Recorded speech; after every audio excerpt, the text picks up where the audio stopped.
Hello, friends. We're back again. It's Fightful Overbooked. It is time for your weekend. Therefore, it's time for your news. Therefore, it's time for myself and Jeremy Lambert to talk about your 5 favorite articles of the week. Maybe you didn't see them. Maybe you did see them. I don't know. Regardless. Joel, what? Did you hit record? Yeah.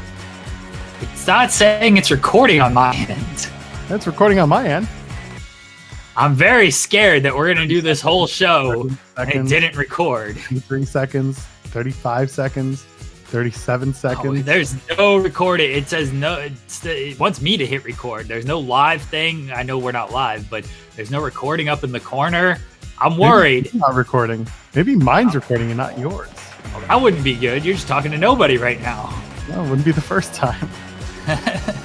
Let's see what happens. I'm gonna do this. I'm gonna reload the page for me. Do I need to hit record? Oh no. Now it is just me. I'm the only person here to do Newsworthy, which the news would not happen with me anyway. Now I'm Joel Pearl. Oh, now it says recording started. There it goes. Minute 16, 17, 18. Now it's recording. I swear to God, the whole thing's going to be right there. But for just the shits and giggles. Hello, friends. We're back again. It's Fightful Overbooked. It's Saturday, so it must be time for Newsworthy, which means Jeremy and I are hopefully going to have a show for you to produce right now instead of one that has one side and not both. Jeremy's here. I'm here. Maybe. Who knows? How you doing, Jeremy Lambert? I'm well. I got a bow in my hair, Joel, and I've got a robe on. I'm wearing one of the kids' bows and the wife's robe. It's Friday, and I'm being super lazy. So whatever. Don't hate me, everybody. How are you feeling, Joel Pearl, is the real question. Feeling better now than I was a couple of days ago. I think some people saw that I had food poisoning. I think my first time ever, and it was rough, but I'm relatively back to normal. I'm probably about 95%. Are you gonna vomit on air? Can you do that? He's gonna puke. He's gonna puke. I've had no caffeine for the last 3 days, and I'm definitely feeling it today. Yeah, drinking that Gatorade's good for you, though. That's good when you're sick. Yeah, getting me back to normal. But anyway, you know how it goes. 5 stories on the board. Some you saw, some you didn't. Some you absolutely will never want to see again. Are you ready, Jeremy? Sure. Oh, God. Here we go. Number 1, because we have to, and because you mentioned it at the top of our last show. Hangman Page tests himself by holding his pee. Believes John Moxley has piss pants right now. First of all, what's piss pants? Second of all, what the hell is wrong with you? He's gonna piss his pants. He's on a High Spots virtual signing. Hangman Adam Page is, and he's talking all about Hangman, or he's talking all about Mox. What? I gotta pee. I'll wait. He wasn't talking about Mox at all. I needed to work Moxley into the headline just because Hangman Page goes an absurd. I don't even think it was that absurd. It was only like 3 hours or something. But, maybe he hadn't peed before that for like 12 hours. So an extra 3 hours would be a very long time.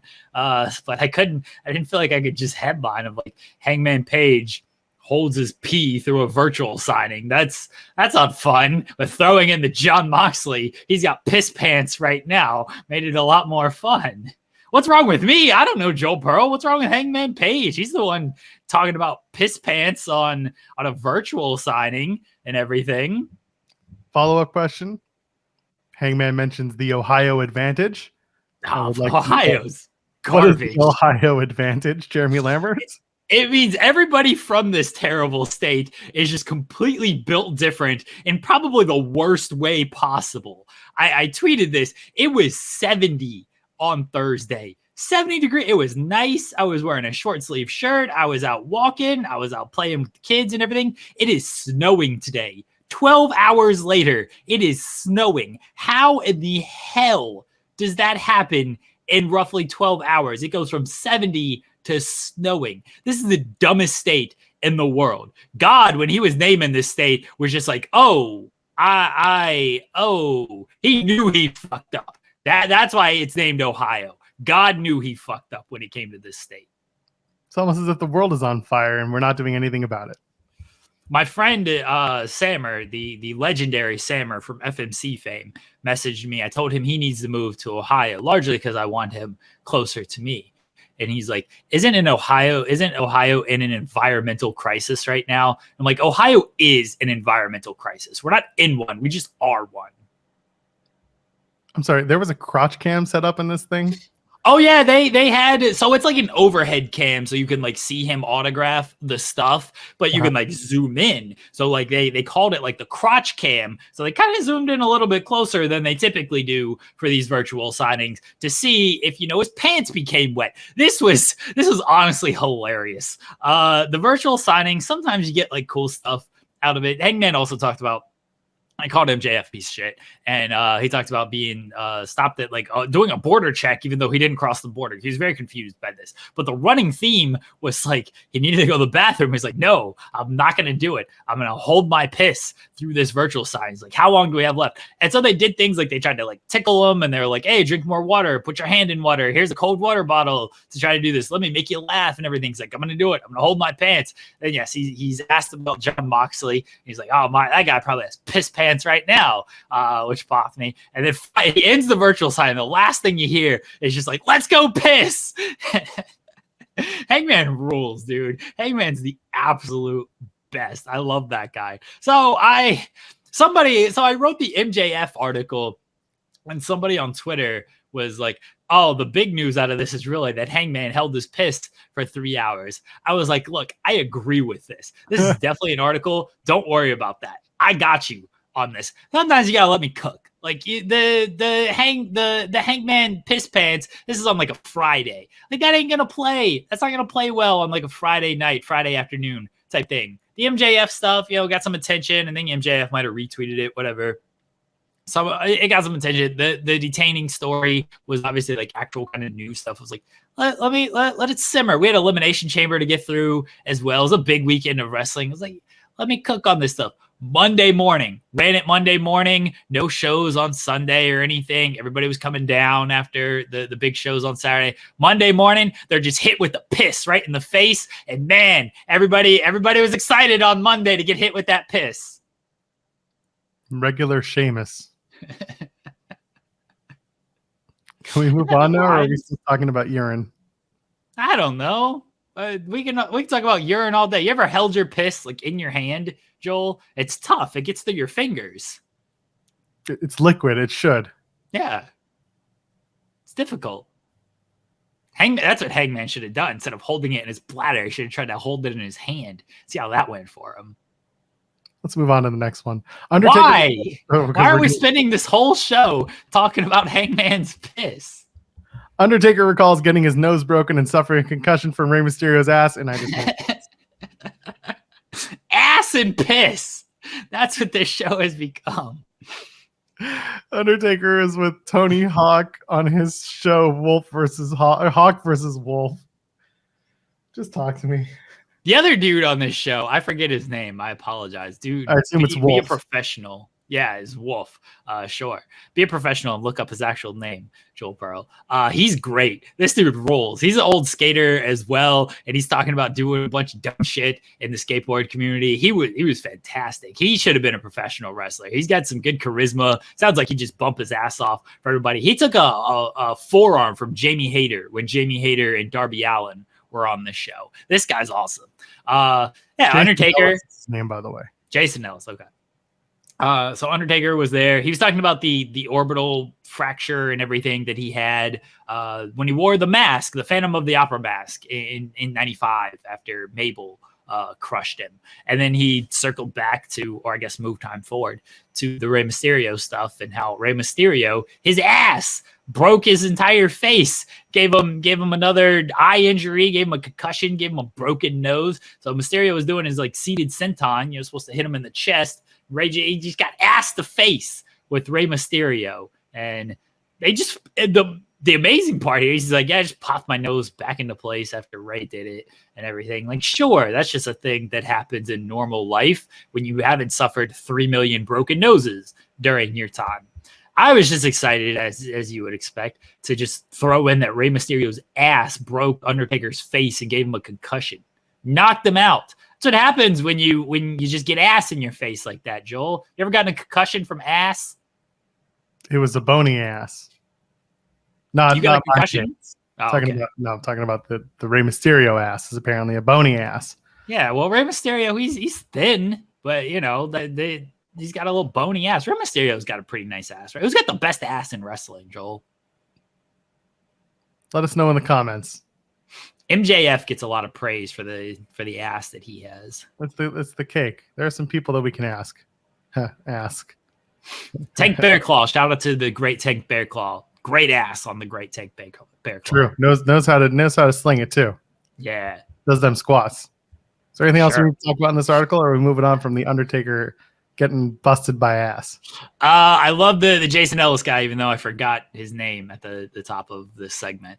He's great. I want them to interview more pro wrestlers because he rules, and he seems very. At some point, this man's got to be on some type of show. I don't know if it's gonna be WWE or AEW. He's got to be on some type of show. But Undertaker did this like. So I guess the Tony Hawk studio is right next to the Mike Tyson studio, which is amazing.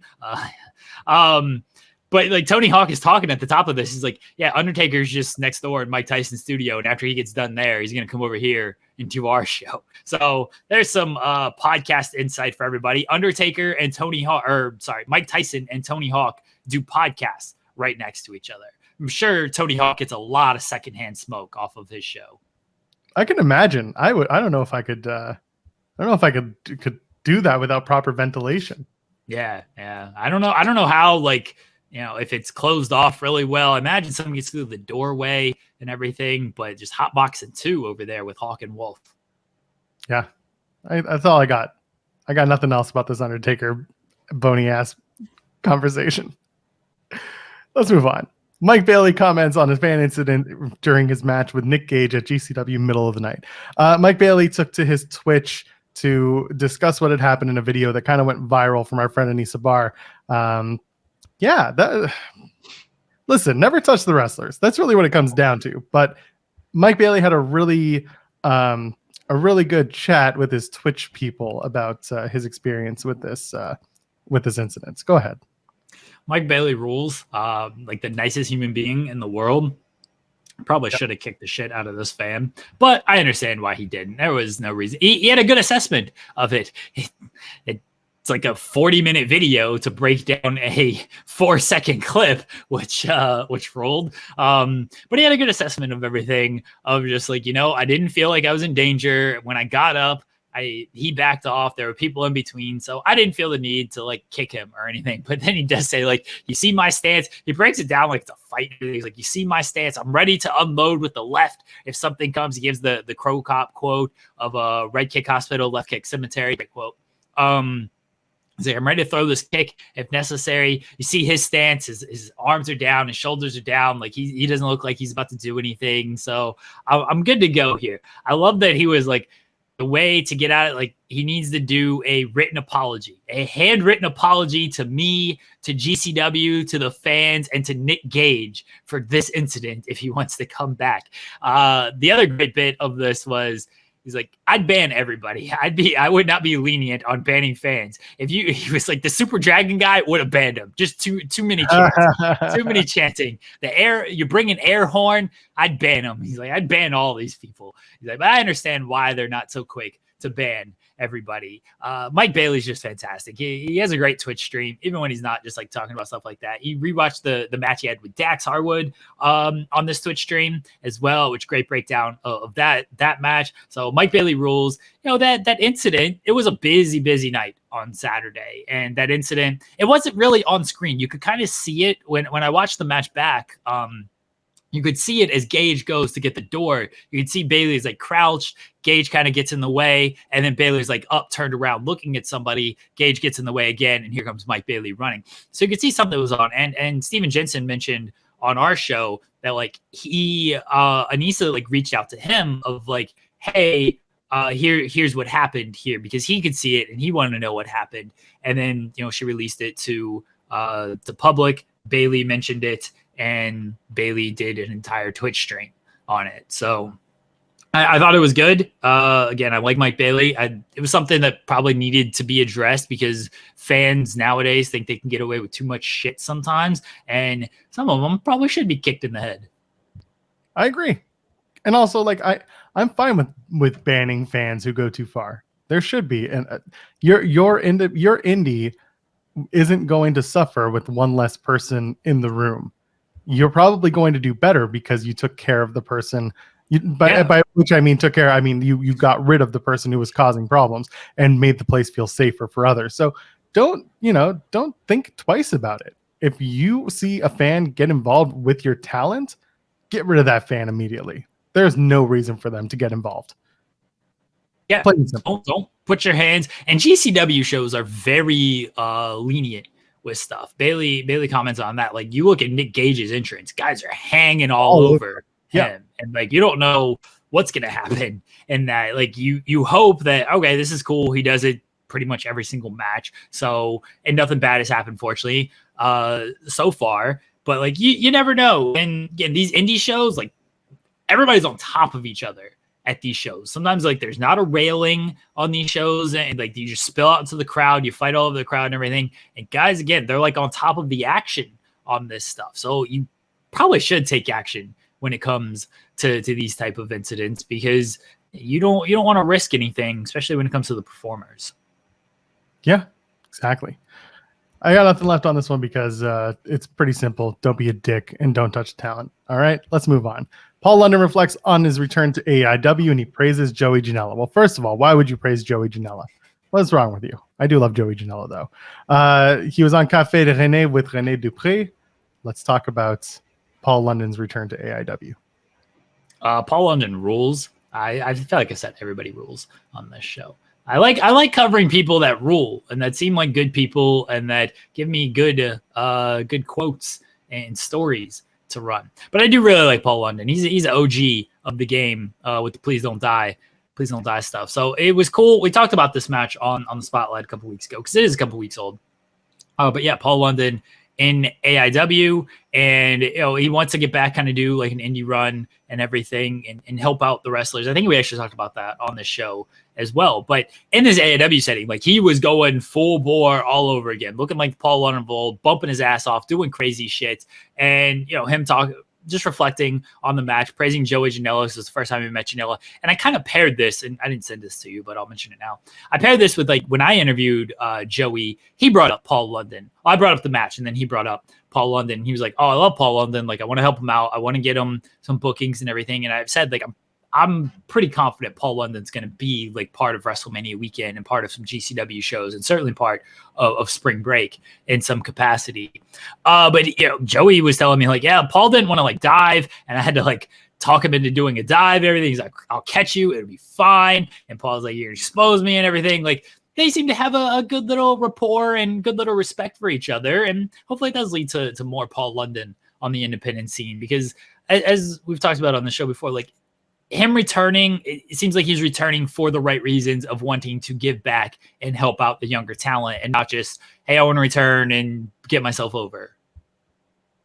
Yeah, that works. That's what you want to come back to. Sounds like you had a great match. Sounds like you had a good time. I love this. Everyone in the match was on point. It was a crazy and chaotic match. It went all over the building. It was great. A lot of fun. Nobody is dead. Paul London looked like some of the bumps he was taking looked like he was about to die over there. It did go in the building. Janela was in the crowd at one point, just like having a beer. And he's like, I was trying to escape Paul London because he was a wild man out there. So I was just trying to blend in with the crowd so he wouldn't go after me. Although, as we learned, people from the crowd just attack people now. So maybe London would have gone after him. Yeah, but at least he would have known who he was attacking, right? Maybe. Joey Janela looks like a pretty normal person. Yeah, it's not like he has long hair and a big, obvious wrestler look or anything like that. Yeah. Not wearing trunks. Seriously? What? I don't know. I thought I was going to continue the bit, and then I just completely dropped it. What are we doing here? I'm having a bad day, Jeremy Lambert. I'm having a bad day. Here's our final article. Scott Zamora says, we have to get Mercedes Monet and Mickie James in a ring and get this done. I talked about this article on the Run Sheet, which you can find at the Run Sheet Pod, myself and LJ. That's right, cross promotion.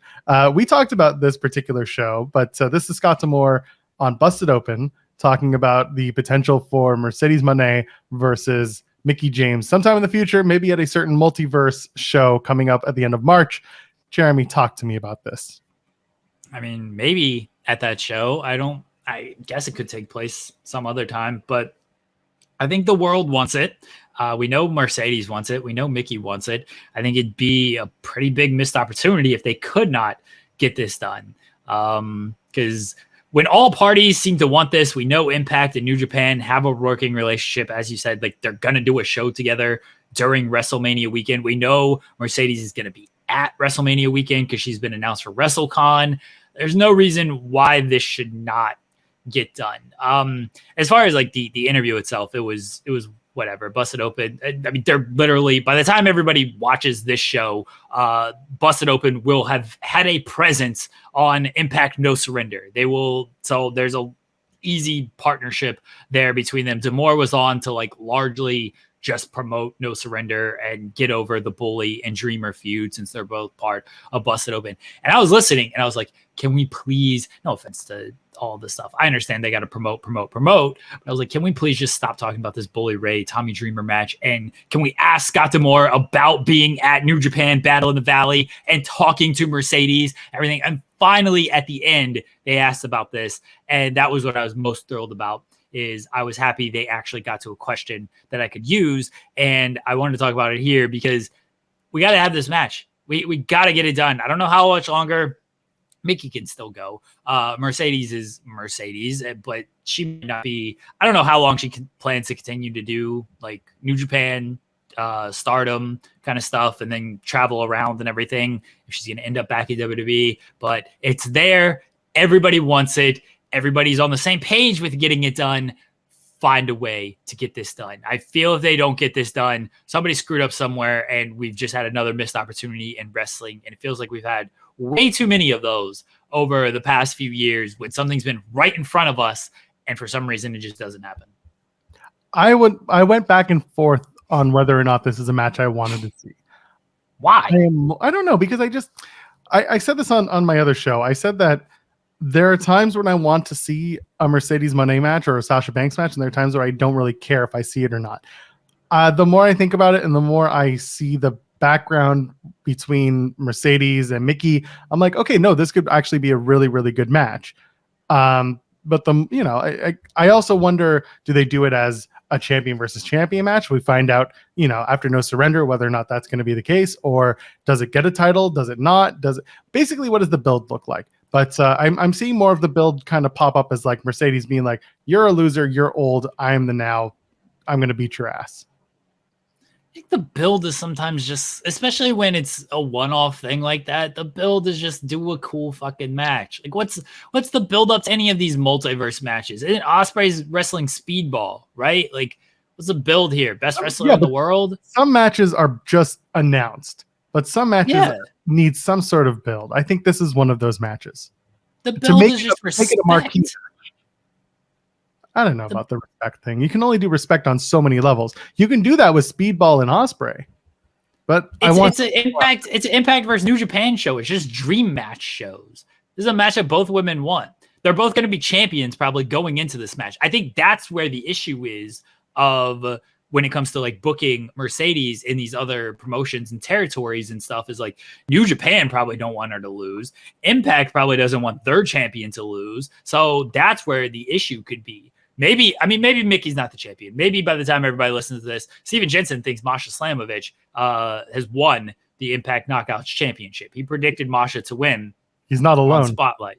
So yeah, maybe Mickie is not the champion by the time people listen to this. That makes the booking a lot easier. Of like, okay, well, the IWGP Women's Champion wins and beats Mickie James. So maybe that's where it goes. But I do understand, like, if it is like a champion versus champion thing, neither really wants their champion to lose, and that can be an issue when it comes to this stuff. But if Mickey's not the champ, it's an easy thing to book. Is there some drama taking out that like Mercedes is going to win? Yes, but she's probably going to win most of these matches anyway.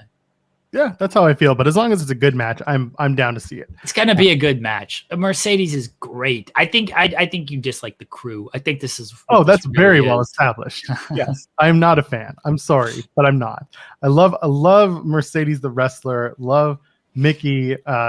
She's a wonderful wrestler as well. I look forward to the match between these two. I don't look forward to any discourse between fans. Well, the discourse between fans on every single topic sucks. True. There's no good discourse. There's nothing. Every fan is dumb. Every fan doesn't know how to properly articulate an opinion on social media, and every fan just wants to argue with each other, and they don't care what the other person actually has to say. They just want to get their opinion out there. There's no discourse. It's just you're yelling into the void thinking you're talking to somebody on Twitter. But really, Phil Lindsay has said it. Like you're arguing with the avatar. The avatar just wants to be heard, and they don't actually care what your side of the story is. So the discourse, there is no discourse, because that implies that there's a discussion to be had. There's no discussion. It's just going to be crew people hyping up Mercedes, the 5 Impact fans hyping up Impact, and that's that. I'll let you know we normally have at least 1.5 people watching. 1,500 people watching our Impact. 1.5 people. Wow. Shout out to Hornswoggle checking out the Impact stream. I can't win today. Now let's all go offline and talk about the Wrestling Observer Awards. Jeremy, plug what you got and let's get out of here. Huh? What are... Did you not see that they dropped today? No, I don't care about that shit. You're better off. Don't worry. Talking about discourse and bullshit. Everybody watched the Fightful Award that happened 3 weeks ago or something. It happened like a month ago. At this point, yeah. Everyone watched those awards because, I don't know, I think... Watch the Lammies! The Lambs gave the best award show in the world. There you go. What am I plugging? What's happening? Follow Fight Talk _ on Twitter. Yeah, don't follow me. Follow Fight Talk _ on Twitter. Follow Steven Jensen. He rules. Just subscribe to Twitch or follow Twitch, twitch.tv/Fightful Gaming. I'm playing wrestling video games, typically of the retro kind, retro wrestling video games pretty much every week at this point. Subscribe to Fightful Overbooked. We have new content every single day. That's all. You do the plugs better than I do, Joel. You do the plugs. Spotlight's Thursday, 9 a.m. Yeah, 9:30. We're actually at 8:30 this week because of scheduling thing. It's at 8:30 or 9:30. It's at some point on Thursday. I'm just gonna split the difference and say 9 a.m. and y'all can figure out when it actually airs. Just watch the show for all I care. That's all I want. Just watch and say nice things about me. It's a banner week for us. I am at Joel Pearl, JOELPEARL, ladies and gentlemen, friends beyond the binary. We'll see you in the next one. Cheers.